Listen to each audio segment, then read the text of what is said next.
Hi, I'm Joe Romero. I am Senior Counsel with BAE Systems, Ordnance Systems, Inc., where I support our facilities in Radford, Virginia and Holston, Tennessee, as we support the national mission with regard to ammunition, explosive, and propellant development. I'd like to take a moment to introduce myself first. I started off my career as a Navy Judge Advocate, where I served for 20 years before my retirement.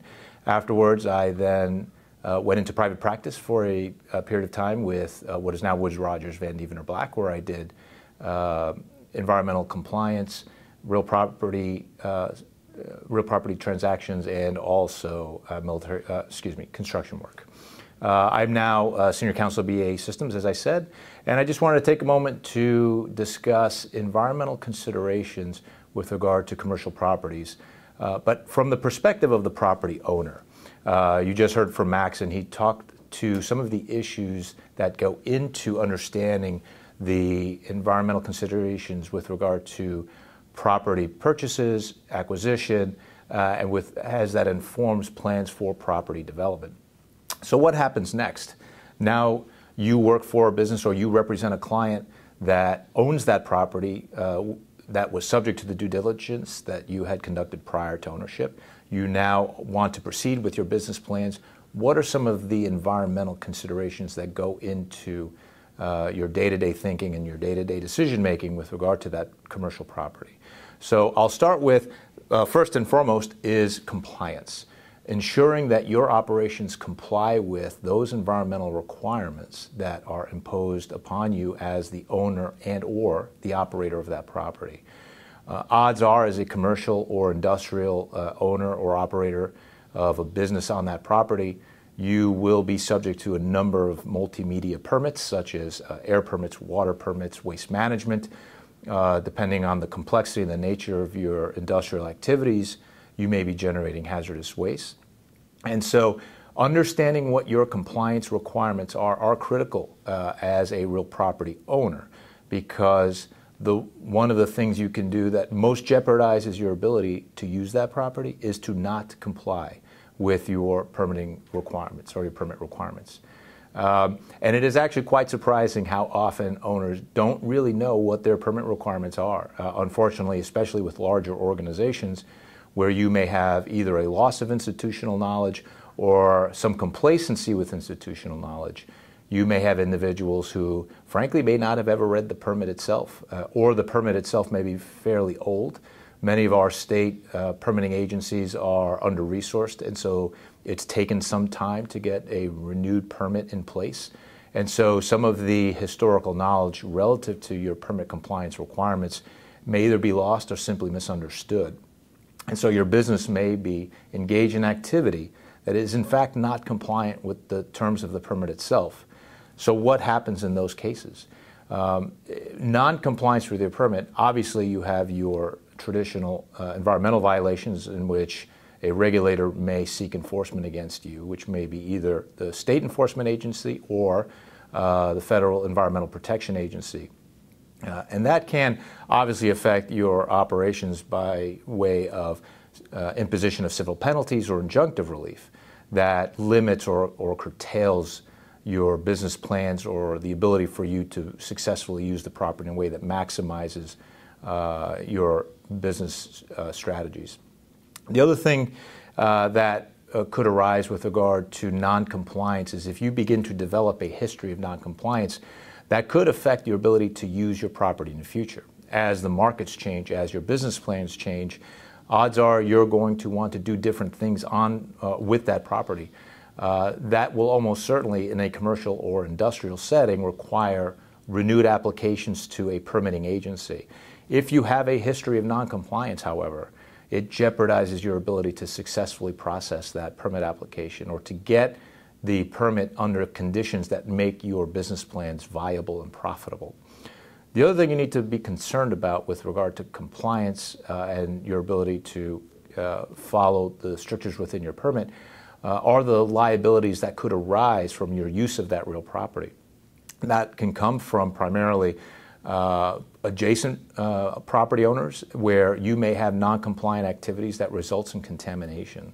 that spreads beyond the borders of your property into that of an adjacent property owner, and now you may be liable to them for that contamination and embroil yourself in civil litigation as a result.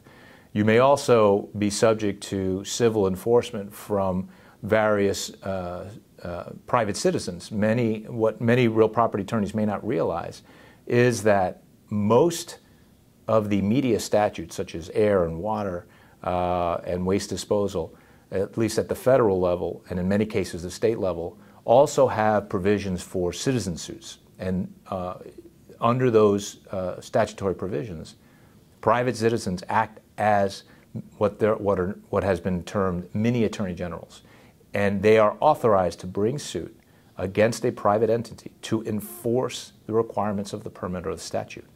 And that clearly can not only draw in your company into years of litigation for permit alleged noncompliance, obviously it could also impact your ability to use that real property depending on the nature of the relief that's found as a result or at the conclusion of the litigation, which again, much like being enforced against by a federal or state agency, could be in the realm of civil penalties or injunctive relief that limits what you can do with that property moving forward.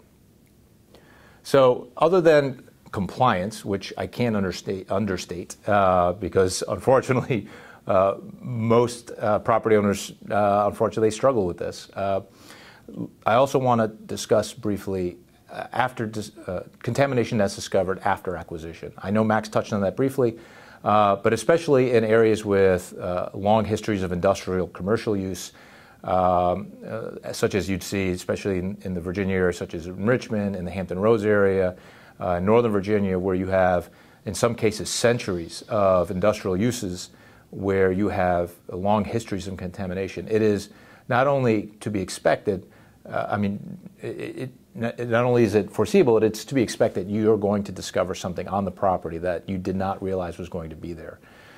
So I want to emphasize something that I'm sure we'll talk about more later, which is due diligence and acquisition. It is critical as a property owner prior to the acquisition of the property to ensure that that due diligence is done properly and thoroughly.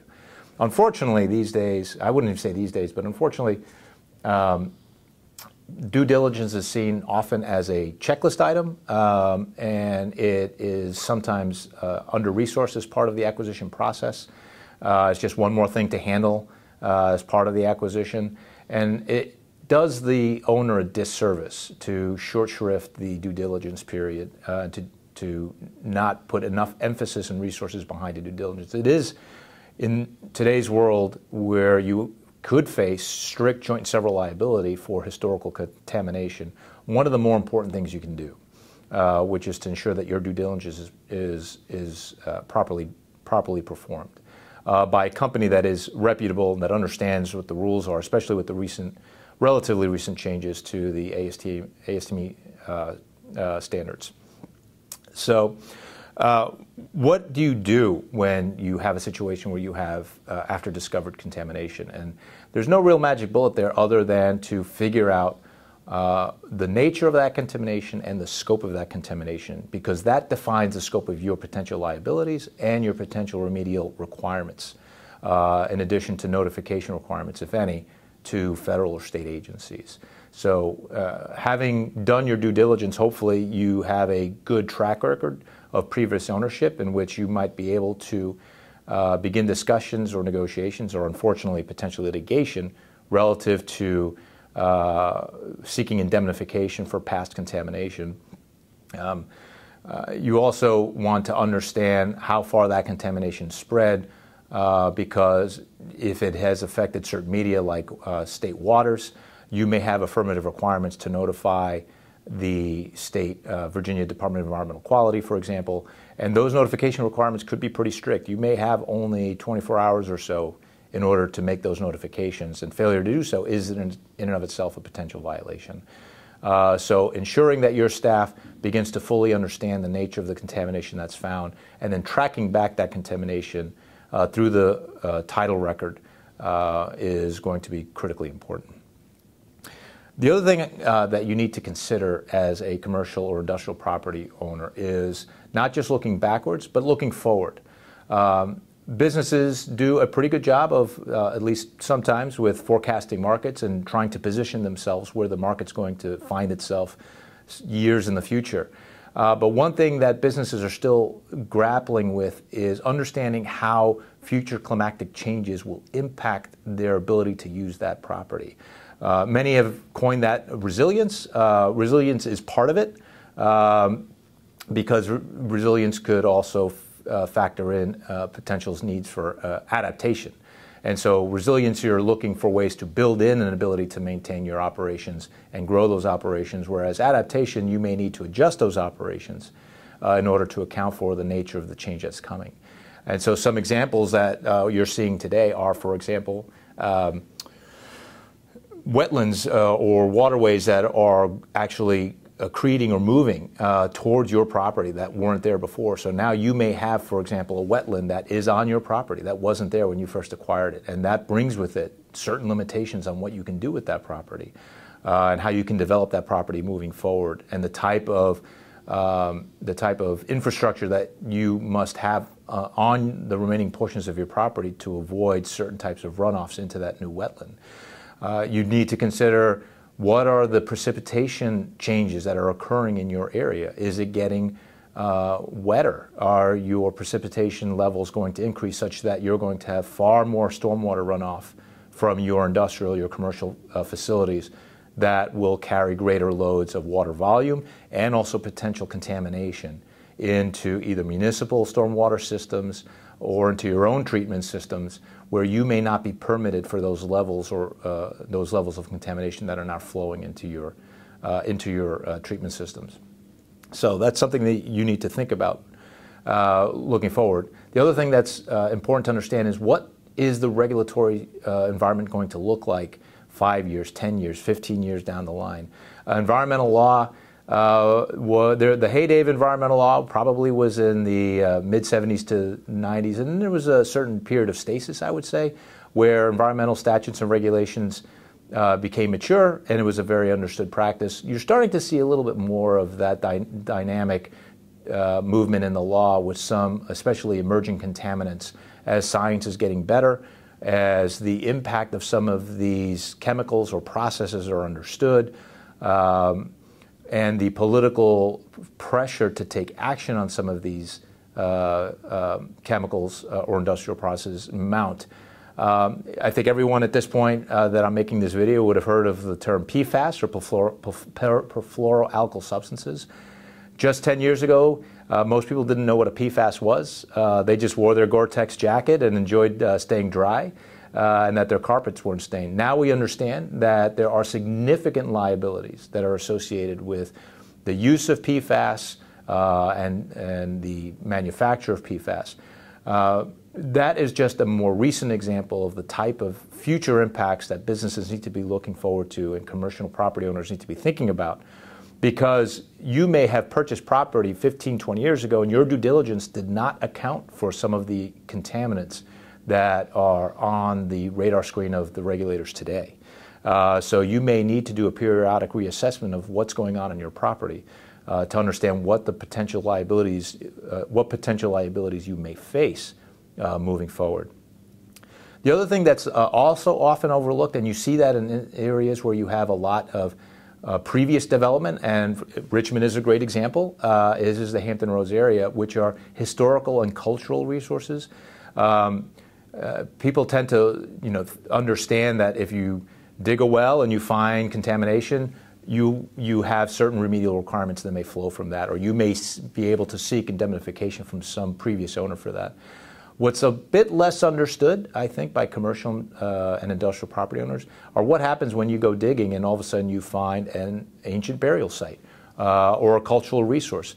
That can have as much or even more of a long-term impact on your property than contamination, because contamination you might be able to clean up, but you may be in a position where you have significant and severe limitations on the use of your property moving forward, depending on the nature of what you find. So again, going back to your initial due diligence before acquiring the property, understanding what the history of that property was, especially if you have areas that have a long pre-industrial history, wanting to understand whether or not you may find yourself with historic properties or properties that may be protected for religious reasons. So the last thing I'll touch on here are, as a property owner, one of the things you are considering is how to mitigate your liabilities moving forward. That's something that you should be planning when you're planning to acquire the property, but then you need to ensure that your plan for liability mitigation evolves as your business and use of that property evolves. So very often, for example, folks look towards insurance in order to mitigate some of the risks with operations, both past operations that they may find themselves liable for, but also ongoing operations. Businesses, unfortunately, don't do as great a job unless prompted to reassess that risk and reassess whether their insurance coverage is appropriate. They don't actually read their policies particularly carefully. Unlike many other types of policy coverages like general commercial litigation, that's very well understood, environmental policies tend to be more a la carte and specific to a property and specific to a business. And so making sure that you as the property owner have an individual who you trust that is either in your risk management department or the insurance broker that you're working through is able to articulate the scope of your coverages and ensuring that the scope of those coverages are appropriate for your business, both for the uses of the property prior to your acquisition and the uses that you anticipate moving forward. One of the things that Max touched on is the VRP program. I'm a big proponent of the voluntary remediation program, where especially if you have after-discovered remediation, where you can work very collaboratively with Virginia DEQ in coming to an acceptable and reasonable, cost-efficient way to remediate property, such that it provides a benefit to the environment when you clean the property. It provides a benefit to you as the owner, because now you have property that is in a better condition than when you may have acquired it. And it also gives you liability certainty, at least within the state level. And generally speaking, a pretty decent amount of certainty with regard to cap liabilities moving forward at the federal level as well. The last thing I'll touch on is, as a property owner, sometimes property owners don't tend to follow their tenant activities as closely as they would their own. And so it is critically important as a property owner, if you are leasing some or all of your property, to understand what your tenants' activities are, what business activities they're engaged in, what type of industrial processes they're engaged in. Are they compliant with their own permits? Are they compliant with statutory or regulatory requirements?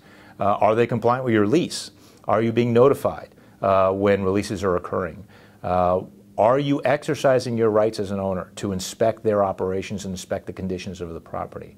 Have you conducted an appropriate pre- and post-lease survey so you understand the impacts to the property during the lease term and what type of remediation is required prior to the tenant relinquishing control of the property? It is unfortunate that many, especially commercial property owners, don't follow the activities of their tenants particularly closely as long as the rent payment keeps coming in.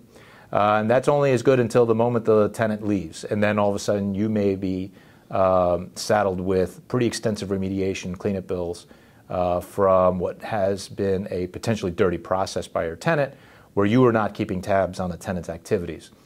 And so understanding in real time what's going on with the tenant, obviously within the strictures of the lease itself, is vitally important. So I think that's it for now. I look forward to speaking further with Max and moving forward on further environmental considerations for commercial real property owners.